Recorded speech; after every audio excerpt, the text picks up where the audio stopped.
Hello, everybody. Good morning. Yes, come on up, everyone. Lovely officials with me today. All right. Dr. Carson, come on up. Thank you so much. Good morning and Happy New Year, everybody. It's great to see you. It's great to be with a very packed room. I'm sorry we kept you all very busy over the holiday break. And I know there is a lot of news out there today, both here at home and around the world. I will be happy to take all of your questions on all of that news. But first, I'm really honored to be standing up here today with esteemed members of the President's Cabinet and his health team to make an important announcement with respect to the President's domestic promise to make America healthy again as we kick off the new year. In less than a year in office, the President and his incredible MAHA team have made real progress on this front. Here are just a few of the significant MAHA achievements thus far. More than a dozen food manufacturers and trade associations have made commitments to remove artificial and petroleum-based food dyes from their products. The Trump administration took strong action to bar hospitals from performing dangerous, irreversible, life-altering transgender procedures on children.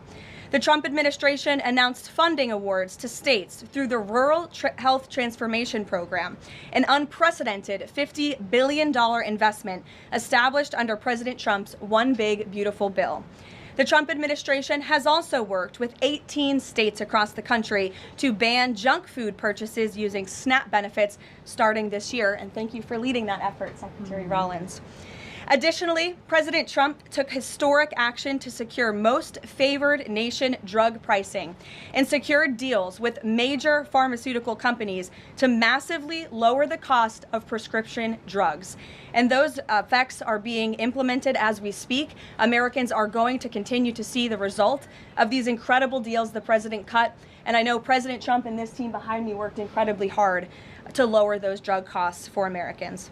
On Monday, the CDC adopted common sense updates to America's childhood vaccination schedule based solely on the gold standard of science. This action empowers parents and physicians to make the best individualized decisions to protect our children, while also restoring much-needed confidence in our public health system. And as a MAHA mom myself, I'm very grateful for that. So thank you, Secretary Kennedy. To build on this progress, the Trump administration is now updating federal nutrition standards and guidelines to ensure that Americans have the most accurate, data-driven information supported by science and hard facts, not special interests or partisan ideology. President Trump has tasked two of the great individuals behind me, USDA Secretary Rollins and HHS Secretary Kennedy, with collaborating on this vitally important project. And today they are here to officially unveil the 2025 to 2030 dietary guidelines for America.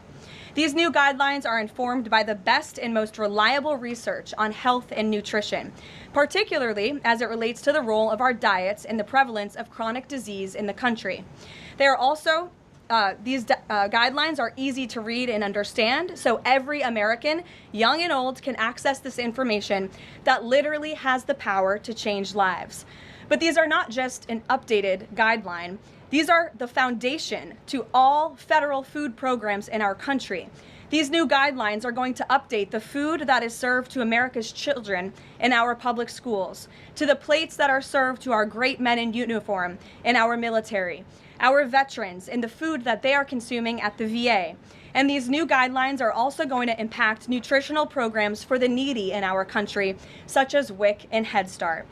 Unfortunately, for decades, federal dollars has promoted low-quality, highly processed foods that lead to scores of long-term health issues, which means Americans have gone broke because of these health issues. Faulty dietary guidelines of the past stacked the deck against healthy eating and food options for everyday American families, which has fueled the chronic disease epidemic and jacked up the healthcare costs of households across the country. This failed approach in our public health system ends today. When these guidelines are followed, Americans will be saving themselves thousands of dollars. If we want to cut healthcare costs in our country, we must become a healthier country. According to the CEA, poor diet is the root cause of obesity, which accounts for $400 billion in medical spending each year. A healthier America will lead to a more affordable America. The new dietary guidelines from the Trump administration will ensure federal dollars go to real food to improve public health and therefore save the American people their hard-earned cash over the course of their lives. So with that, I am going to hand it over to Secretary Kennedy. The great people behind me will give remarks, and then we'll get into Q&A for the officials that are here on this specific topic. They will leave because they're all very busy people, and then I will open it up to Q&A with the rest of you on the rest of the news in the world. So thank you, and we'll start with Secretary Kennedy. Thank you, Karoline. Thank you. Today marks a decisive change in federal nutrition policy, made possible by President Trump's leadership and the work of MAHA moms and public health advocates who demanded reform. Today, in accordance with President Trump's directive, Brooke and I will release the dietary guidelines for Americans 2025 to 2030, the most significant reset of federal nutrition policy in history. These guidelines replace corporate-driven assumptions with common sense goals and gold standard scientific integrity. These new guidelines will revolutionize our nation's food culture and make America healthy again. For decades, Americans have grown sicker while healthcare costs have soared. The reason is clear. The hard truth is that our government has been lying to us to protect corporate profit-taking, telling us that these food-like substances were beneficial to public health. Federal policy promoted and subsidized highly processed foods and refined carbohydrates and turned a blind eye to the disastrous consequences. Today, the lies stop. The new guidelines recognize that whole, nutrient-dense food is the most effective path to better health and lower healthcare costs. Protein and healthy fats are essential and were wrongly discouraged in prior dietary guidelines. We are ending the war on saturated fats. Diets rich in vegetables and fruits reduce disease risk more effectively than many drugs. Whole grains outperform refined carbohydrates. Added sugars, especially sugar-sweetened beverages, drive metabolic disease, and today our government declares war on added sugar. Highly processed foods loaded with additives, added sugar, and excess salt damage health and should be avoided. As Secretary of Health and Human Services, my message is clear: eat real food. Nothing matters more for healthcare outcomes, economic productivity, military readiness, and fiscal stability. The dietary guidelines shape dozens of federal feeding programs, including Head Start. These standards affect 45 million school lunches every day, meals for 1.3 million active duty service members, and food served to 9 million veterans in VA hospitals. Today begins the work of aligning those programs with affordable, whole, nutrient-dense food. Implementation requires coordination across the government. I'm working with many of my fellow cabinet secretaries to deliver results. I want to thank Bobby Mukamala, thank you very much, who is the president of the American Medical Association, for committing to mobilize the medical community on nutrition. And I thank also the American Academy of Pediatrics for partnering on this effort. I also look forward to working with Dr. Jay Bhattacharya and Dr. Marty McCary to fund and prioritize rigorous nutrition research at the NIH and at the FDA. The stakes are measurable and severe. A Johns Hopkins analysis estimates that 48% of every federal taxpayer dollar now goes to healthcare. The CDC reports that 90% of healthcare spending treats chronic disease. That means that 40%, 40 cents of every dollar that taxpayers pay in this country is going to treat diseases that could be averted through good food.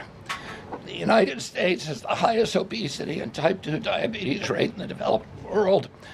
We spend 3 times more per capita than the European Union on health care, yet our life expectancy is 5 years lower. largely due to diet-related chronic disease. Our childhood obesity rate is 5 times higher than countries like France. 1/3 of U.S. teens have prediabetes, over 35% are overweight or obese, and 20% of young adults have non-alcoholic fatty liver disease. 77% of military-aged Americans are ineligible for military service because of diet-related conditions. If a foreign adversary sought to destroy the health of our children, to cripple our economy, to weaken our national security, there would be no better strategy than to addict us to ultra-processed foods. It's shocking that our own government helped to drive these cataclysmic changes in our diet. The damage is real, it is preventable, and President Trump has ordered it to end. If the United States reduced obesity, type 2 diabetes, heart disease, and Alzheimer's to Japanese levels, we would save approximately $600 billion a year. About 50% of Medicare's projected long-term deficit, or $5,000 per family annually. Current policy worsens the problem. 42 million Americans rely on SNAP, where common purchases include sugary drinks, candy, and chips. 78% of SNAP recipients are enrolled in Medicaid, and 90% of Medicaid spending goes to chronic disease. These incentives raise healthcare costs and undermine health. This must change. A new framework centers on protein and healthy fats, vegetables, fruits, and whole grains. And you can see the food pyramid here.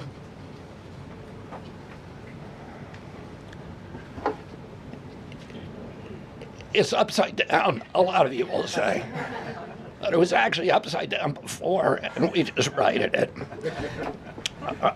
For the first time, the dietary guidelines directly address ultra-processed foods and set firm sugar limits in federal procurement, driving a significant reduction in added sugar in school meals.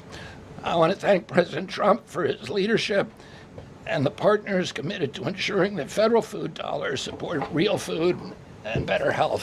Thank you.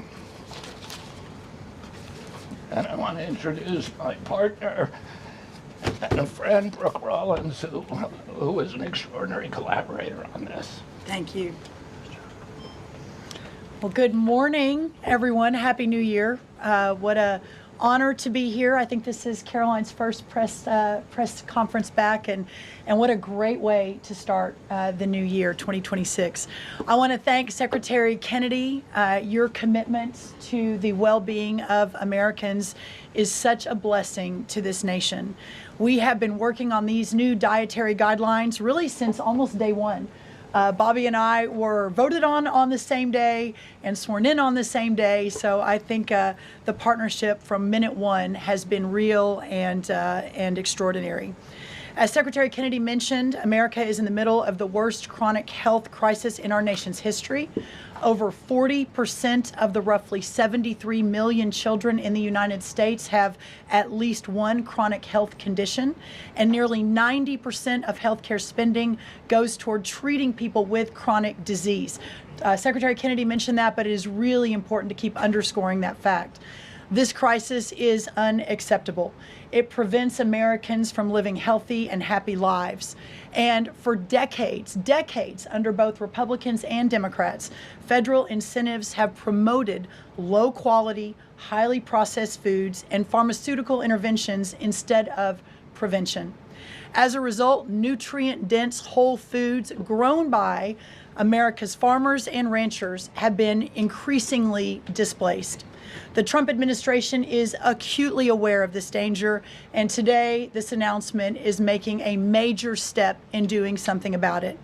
Thankfully, the solution is simple and should be non-controversial: eat real food. This is the main message of the new Dietary Guidelines for Americans 2025 to 2030, which encourage households and schools to prioritize whole, nutrient-dense foods. That means more protein, more dairy, more healthy fats, more whole grains, more fruits and vegetables, whether they are fresh, frozen, canned, or dried. We are finally putting real food back at the center of the American diet. Real food that nourishes the body, restores health, fuels energy, and builds strength. This pivot also leans into the abundant, affordable, and healthy food supply already available from America's incredible farmers and ranchers. By making milk, raising cattle, and growing wholesome fruits, vegetables, and grains, they hold the key to solving our national health crisis. And President Trump is mobilizing government to ensure families across America have greater access to these healthy foods. In the past 12 months, inflation has slowed and wages have risen for the first time in 5 years. Under President Trump's leadership, prices for everyday staples are declining, and more help is on the way. Recent data show that fruits, vegetables, dairy, and proteins, including eggs, pork, and ground beef, are becoming even more affordable every day for our American people. American households enjoy the most affordable and abundant food in the world, and today's release only reinforces that reality. A healthy meal is within reach for all American families. These new dietary guidelines are a framework which is meant to be customized to meet the needs, the preferences, and the financial status of all American families. For example, a meal including such items as pork, or eggs, or whole milk, or cheese, tomatoes, other fresh and frozen fruits and vegetables, whole grain bread, corn tortilla can cost today right around $3 for that meal. $3.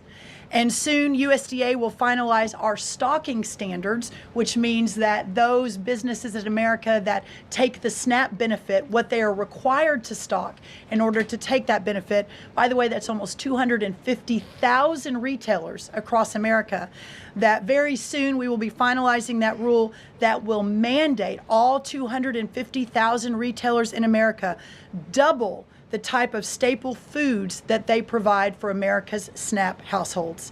This means healthier options will be in reach for all American families, regardless of circumstance, at levels never seen before in our country. These dietary guidelines are foundational to so many USDA programs, and their introduction marks the first step in connecting America's schools and dinner plates to the best of American agriculture. Make no mistake, under President Trump's leadership, we are restoring common sense, we are restoring scientific integrity, and we are restoring accountability to federal food and health policy. The new guidelines are all about putting the well-being of Americans first, exactly where it should have been all along. This is the foundation that will make America healthy again, not just for those of us alive today, but for our children and our children's children and those coming behind. I want to end by saying God bless American families, God bless the American farmer and rancher, and God bless America. What an honor now to introduce another great partner in this incredible work, and that is Dr. Mehmet Oz. Thank you. Congratulations to Secretary Rollins, Secretary Kennedy, and do want to express my appreciation for what the President has done overall to increase the affordability of health care. The biggest accomplishment perhaps for the health system ability to drop down prices last year was the most favored nation drug pricing that Karoline mentioned. These are incredibly effective at reducing the costs, for example, of what the President calls the fat shot, the Ozempic, GLP-1s category of medications. We dropped them dramatically. But the best way to reduce drug spend in America is to not need the drugs in the first place. What you're hearing today with these dietary guideline adjustments are going to be massively effective, and not just dropping the need for us to buy these weight loss drugs, but buy the expensive drugs for autoimmune problems. We have evidence that food is medicine when it comes to conditions as varied as mental health issues from Alzheimer's and depression to fundamental realities of how children learn in school. So the question then becomes, what is this actually going to do in dollars and cents? And I had the group at CMS run some numbers for us to try to give you concrete assessments of how much this will drop the spend that the federal taxpayer must make for Medicare and Medicaid.